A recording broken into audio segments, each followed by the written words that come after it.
जय हिंद दोस्तों। आज की क्लास में हम भारत के संविधान की विशेषताओं पर आधारित महत्वपूर्ण एमसीक्यू हल करेंगे जो कि सभी प्रतियोगी परीक्षाओं में पूछे जाते हैं। इसलिए क्लास को पूरी ध्यान से देखिएगा और इस क्लास की नोट्स हमारे टेलीग्राम चैनल में मिलेगी। आप वहां से डाउनलोड करके भी पढ़ सकते हैं या रिवाइज कर सकते हैं। तो चलिए देखते हैं आज की क्लास का क्वेश्चन नंबर फर्स्ट क्या है। फर्स्ट पूछ रहा है, विश्व का सबसे बड़ा लिखित एवं सर्वाधिक व्यापक संविधान किस देश का है? ब्रिटेन का, कि भारत का, कि कनाडा का, कि दक्षिण अफ्रीका का? तो सही उत्तर हो जाएगा भारत का संविधान सबसे बड़ा लिखित संविधान है। अगर बात करें एडिशनल नॉलेज की, तो विश्व का पहला संविधान क्या था? ब्रिटेन का संविधान विश्व को पहला संविधान था, इसलिए ब्रिटेन के संविधान को संविधान की जननी कहा जाता है। और विश्व का पहला लिखित संविधान अमेरिका का था, और वहीं विश्व का सबसे बड़ा लिखित संविधान पूछे तो भारत का हो जाएगा। तो संविधान दो प्रकार का होता है, एक मौखिक संविधान होता है, एक लिखित संविधान होता है। तो हमारे भारत का जो संविधान है वो लिखित संविधान है और अमेरिका का भी लिखित संविधान है, जबकि ब्रिटेन का संविधान मौखिक संविधान है। नेक्स्ट क्वेश्चन देख रहा है, भारतीय संविधान कैसा संविधान है? ऑप्शन ए दिया हुआ है, कठोर है, कि लचीला है, कि ना ही कठोर ना ही लचीला है, कि अंशतः कठोर और अंशतः लचीला है? तो भारत का जो संविधान है अंशतः कठोर है, अंशतः लचीला, यानी थोड़ा बहुत कठोर भी है और थोड़ा लचीला भी है। तो सही ऑप्शन डी हो जाएगा। नेक्स्ट क्वेश्चन देखिए, पूछ रहा है भारत एक धर्मनिरपेक्ष देश है, इसका क्या तात्पर्य है? सभी नागरिक कानून के सामने समान है, उसका राज्य स्तर पर कोई धर्म नहीं है, कि सभी वयस्कों को चुनाव में मत देने का अधिकार है, कि सभी नागरिकों को भाषण देने की स्वतंत्रता है? तो सही उत्तर हो जाएगा उसका राज्य स्तर पर कोई धर्म नहीं है, यानी भारत का देश का कोई राज धर्म नहीं है। यह भारत देश को इसीलिए धर्मनिरपेक्ष कहा जाता है क्योंकि उसका भारत देश का एक कोई धर्म नहीं है। यहाँ सभी लोग धर्म मानने वाले को पूरी तरह से स्वतंत्रता है, अपने धर्म के अनुसार मान सकते हैं या आचरण कर सकते हैं, इसीलिए भारत को धर्मनिरपेक्ष देश कहा गया है। मतलब भारत देश का कोई एक पार्टिकुलर धर्म नहीं है। ठीक है, नेक्स्ट क्वेश्चन देखें, निम्नलिखित कथनों में से कौन सही है? चार ऑप्शन दिए हुए हैं। भारतीय संविधान अध्यक्षात्मक है, पहला ऑप्शन दिया हुआ है, कि जो है दूसरा ऑप्शन दिया भारत एक नाम मात्र का राजतंत्र है, कि तीसरी ऑप्शन भारत एक कुलीन तंत्र है, कि डी ऑप्शन है भारत एक संसदात्मक प्रजातंत्र है? तो सही उत्तर हो जाएगा भारत एक संसदात्मक प्रजातंत्र सही हो जाएगा, क्योंकि भारत में दो संसदें हैं, लोकसभा और राज्यसभा। तो इस प्रकार से ये क्या है, संसदात्मक प्रजातंत्र है भारत देश। नेक्स्ट क्वेश्चन देखिए, भारतीय संविधान के संबंध में कौन सा कथन सही है? पहला ऑप्शन दिया है यह एक मौलिक संविधान है, कि यह दूसरे देशों से संविधान से प्रभावित है, यह दूसरे देशों के संविधान से बिल्कुल नकल है, कि उपयुक्त सभी कथन गलत है? तो दोस्तों भारत का जो संविधान है यानी जो है ये दूसरे देशों के संविधान से प्रभावित है, ये दूसरे देशों के संविधान से लिया गया है भारत का संविधान, जिसमें दूसरे देशों में जो भी संविधान की विशेषताएं थी उनको लेकर के अपने भारत के संविधान में डाल दी गई हैं। जैसे अगर एग्जाम्पल के तौर पर देखें कि अमेरिका से लिए गए थे मौलिक अधिकार लिए गए थे, और जर्मनी से आपातकाल संबंधी प्रावधान लिए गए थे, और ऑस्ट्रेलिया से समवर्ती सूची का लिया गया था, और दक्षिण अफ्रीका से जो संविधान संशोधन की प्रक्रिया है वो दक्षिण अफ्रीका के संविधान से ली गई थी जो है। तो इस प्रकार से इसका सही उत्तर हो जाएगा कि जो यह दूसरे देशों के संविधान से प्रभावित है, यह हमारे भारतीय संविधान की विशेषता है। नेक्स्ट क्वेश्चन आगे देखें कि भारत में प्रजातंत्र इस तथ्य पर आधारित है कि प्रजातंत्र किस तथ्य पर आधारित है? चार ऑप्शन दिए हैं। देखिए, संविधान लिखित है, कि यहाँ मौलिक अधिकार प्रदान किए गए हैं, कि जनता से सरकारों को चुनने तथा बदलने का अधिकार प्राप्त है, कि यह राज्य के नीति निर्देशक तत्व है। तो भारत में जो प्रजातंत्र है वो इस तथ्य पर आधारित है कि जनता से सरकारों को चुनने तथा बदलने का अधिकार प्राप्त है। सही ऑप्शन सी हो जाएगा। ये देख रहे हैं सारे क्वेश्चन प्रीवियस ईयर क्वेश्चन है। भारतीय संविधान में है, भारतीय संविधान में कितने आर्टिकल है पूछ रहा है। 300 से अधिक आर्टिकल है, अनुच्छेद हैं, 350 से अधिक अनुच्छेद हैं, कि 400 से अधिक आर्टिकल हैं, कि 500 से अधिक आर्टिकल हैं? तो सही उत्तर हो जाएगा 350 से अधिक आर्टिकल हैं। दोस्तों मूल रूप से जो भारतीय संविधान है उसमें 395 यानी 395 अनुच्छेद थे, जबकि वर्तमान में अगर पूछे भारतीय संविधान में कितने अनुच्छेद हो गए हैं तो 448 हो गए हैं आफ्टर करेक्शन, यानी जो है संशोधन के संविधान संशोधन के बाद जो है अब जो वर्तमान में आर्टिकल हैं 448 के अप्रॉक्सीमेट हैं, और जबकि मूल रूप से जब संविधान बना था उस समय पे 395 अनुच्छेद थे जो है। तो उसी के अनुसार पूछ रहा है भारतीय संविधान में कितना हो जाएगा? 350 से अधिक 395 हो जाएगा। सही उत्तर भी हो जाएगा। नेक्स्ट क्वेश्चन देखें, भारतीय राजनीतिक व्यवस्था में इनमें से कौन सर्वोच्च है? पहला ऑप्शन दिया सर्वोच्च न्यायालय, कि संविधान की संसद की धर्म, तो संविधान जो है वो राजनीतिक व्यवस्था में सबसे सर्वोच्च हो जाएगा। नेक्स्ट क्वेश्चन देखें, भारतीय संविधान के बृहद होने का कारण क्या है?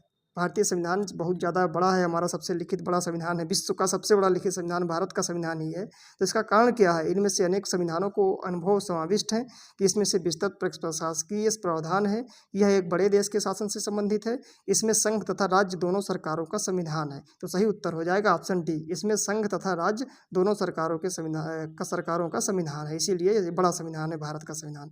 नेक्स्ट क्वेश्चन देखें, भारतीय संविधान में कितनी सूचियाँ हैं? यहाँ पे अनुसूचियाँ नहीं पूछा है दोस्तों, यहाँ यहाँ पे पूछा है सूचियाँ कितनी हैं, 1 की 2 की 3 की 4। तो सही उत्तर हो जाएगा जो भारत के संविधान है उसमें 3 सूचियाँ हैं। कौन कौन सी? एक संघ सूची, राज्य सूची, समवर्ती सूची। ये भारतीय संविधान की 7वीं अनुसूची में तीनों सूचियों का उल्लेख किया गया है और ये तीनों सूचियाँ जो है केंद्र और राज्यों के बीच शक्तियों का विभाजन को बताती हैं जो है। नेक्स्ट क्वेश्चन आगे देखें, भारत का संविधान अपना प्राधिकार किससे प्राप्त करता है जो है? भारतीय स्वतंत्रता अधिनियम 1947 से, कि समाज के सभी वर्गों के लोगों के द्वारा प्रतिनिधित्व संविधान सभा से, कि भारत की जनता से, कि राष्ट्रपति तथा सर्वोच्च न्यायालय से। तो सही उत्तर हो जाएगा भारत की जनता से भारत का जो संविधान है अपना प्राधिकार प्राप्त करता है। नेक्स्ट क्वेश्चन आगे देखें, भारत में वैध प्रभुसत्ता किस में निहित है? जो भारत की सत्ता है वैध प्रभुसत्ता वो किस में निहित है? राष्ट्रपति में, कि न्यायपालिका में, कि मंत्रिमंडल में, कि संविधान में? तो सही उत्तर हो जाएगा संविधान ही हमारे देश का सर्वोच्च है, ये संविधान में ही प्रभुसत्ता निहित है। नेक्स्ट आगे देखें, भारतीय संविधान की संरचना किस प्रकार की है? एकात्मक है, कि कठोर है, कि कुछ एकात्मक कुछ कठोर है, कि संघीय है? तो सही उत्तर हो जाएगा कुछ एकात्मक है और कुछ कठोर हमारे देश की जो है संविधान की संरचना है। नेक्स्ट क्वेश्चन आगे देखें, निम्न में से कौन सी विशेषता भारतीय संघ और अमेरिकी संघ दोनों से साझी है? एकल नागरिकता, की दोहरी नागरिकता, के संविधान में 3 सूचियाँ, कि संविधान की व्याख्या के लिए संविधान संघीय उच्चतम न्यायालय, यानी संविधान की व्याख्या के लिए संघीय उच्चतम न्यायालय यानी सुप्रीम कोर्ट का जो है जो संविधान की व्याख्या है वो जो है भारतीय संघ और अमेरिकी संघ दोनों से साझी मिल रही है। नेक्स्ट आगे देखें, निम्नलिखित में से कौन भारतीय राज्य व्यवस्था में सर्वोच्च है? जो भारत की राज्य व्यवस्था है उसमें कौन सर्वोच्च है? संसद के, संविधान के, सर्वोच्च न्यायालय के, धर्म? तो सही उत्तर हो जाएगा संविधान ही सर्वोच्च है जो है, संविधान सही उत्तर हो जाएगा। नेक्स्ट आके देखिए, भारतीय संविधान का आप किस प्रकार वर्णन करेंगे? अगर देखें आकार के माध्यम में, कि बहुत छोटा है आकार में, मतलब मध्यम आकार में है, कि बहुत छोटा है, सुसंसहत है, कि विश्व के सबसे विस्तृत संविधानों में से एक है, कि यह लिखित संविधान नहीं है? तो जो भारत का संविधान है विश्व के सबसे विस्तृत संविधानों में से एक है, विश्व का सबसे बड़ा लिखित संविधान है। आगे देखें, लिखित संविधानों की अवधारणा में सर्वप्रथम कहाँ जन्म लिया? पहला ऑप्शन जो है दिया है फ्रांस, की संयुक्त राज्य अमेरिका, की ब्रिटेन, के स्विट्जरलैंड। तो लिखित संविधान की अवधारणा सबसे पहले अमेरिका से आई थी, यानी सबसे पहला लिखित संविधान जो है अमेरिका का है, संयुक्त राज्य अमेरिका का है। नेक्स्ट क्वेश्चन आगे देखें, निम्नलिखित में से कौन एक भारतीय संविधान का दर्शन नहीं है? पहला ऑप्शन कल्याणकारी राज्य, कि समाजवादी राज्य, कि राजनीतिक समानता, कि साम्यवादी राज्य? तो सही उत्तर हो जाएगा इसका साम्यवादी राज्य, ये हमारे संविधान में नहीं है। जबकि 3 जो ऊपर के ऑप्शन दिए हुए थे कल्याणकारी राज्य, समाजवादी राज्य, राजनीतिक समानता, ये हैं, जबकि साम्यवादी राज्य का उल्लेख हमारे भारतीय संविधान में नहीं है। नेक्स्ट क्वेश्चन आगे देखें, किसने कहा था कि भारत एक अर्ध संघात्मक राज्य है? पहला व्यक्ति का नाम है लॉर्ड ब्राइस, कि आइवर जेनिंग्स, के एच.जे. Laski, KC where? तो सही उत्तर हो जाएगा केसी हुयर ने कहा था कि भारत एक अर्धसंघात्मक राज्य है। अर्धसंघात्मक राज्य क्यों कहा था? क्योंकि इसमें संघीय और एकात्मक दोनों तरह की विशेषताएं हैं। भारत के संविधान में केंद्र और राज्यों के बीच शक्तियों का बंटवारा अलग अलग असमान है, इसी वजह से इसे अर्धसंघात्मक राज्य कहा जाता है जो है। ठीक है, नेक्स्ट आगे देखें, निम्नलिखित में से कौन सा धर्मनिरपेक्ष राष्ट्र का लक्षण नहीं है? धर्मनिरपेक्ष का मतलब जिसमें किसी देश का कोई धर्म नहीं हो वो धर्मनिरपेक्ष देश कहलाता है।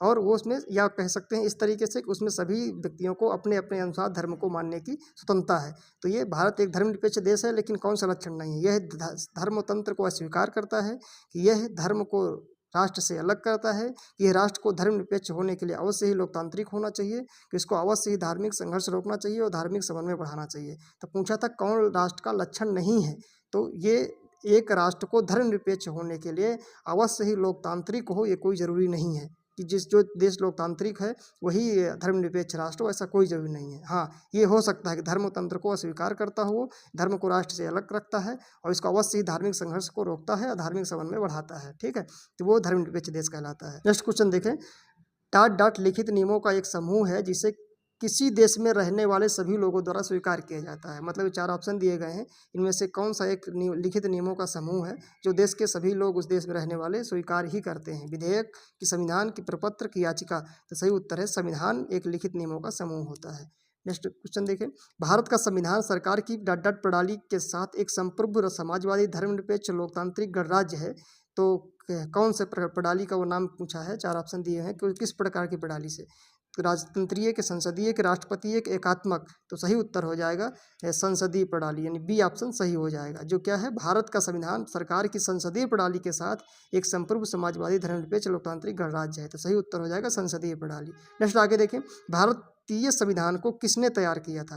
यानी भारतीय संविधान के जनक किसे कहा जाता है? भारतीय संविधान किसने तैयार किया था? महात्मा गांधी ने, कि भीमराव अम्बेडकर ने, कि जवाहरलाल नेहरू ने, कि सरदार वल्लभ भाई पटेल ने? तो सही उत्तर हो जाएगा भीमराव अम्बेडकर ने भारतीय संविधान को तैयार किया था, या भारतीय संविधान के जनक जो है भीमराव अम्बेडकर को कहते हैं। नेक्स्ट आगे देखें, भारतीय संविधान की कुल कितनी अनुसूचियाँ हैं? अभी आपको हम पिछले क्वेश्चन में बताया था कि भारतीय संविधान में जो 7वीं अनुसूची है उसमें सूचियाँ कितनी हैं?